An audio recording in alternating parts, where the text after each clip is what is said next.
আসসালামু আলাইকুম রহমতুল্লাহি ওয়া বারাকাতুহু। সকাল সকাল একটা ভিডিও নিয়ে আসলাম।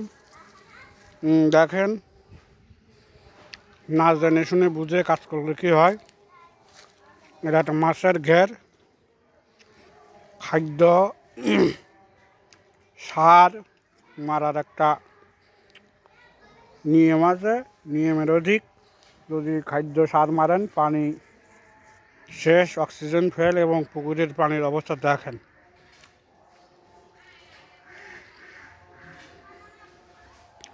কারণ আপনি পুকুরে যখন খাদ্য দেবেন কিংবা সার দেবেন, নির্দিষ্ট কাঠা, নির্দিষ্ট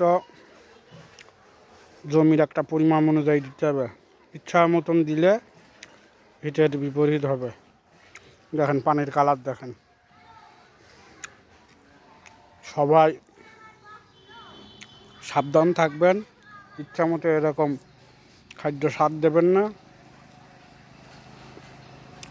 কত পরিমাণে জমিতে কী পরিমাণে সার খাদ্য দিলে হয় আমাদেরকে কমেন্ট করে জানাবেন, আমরা বলে দেবো। এই ভাই ক্ষতিগ্রস্ত হয়েছে, আমার নিয়ে আসছে, আমি সপ্তাহে বলে দিয়েছি এবং আপনাদেরকে সতর্ক করার জন্য এই ভিডিওটা দেখালাম।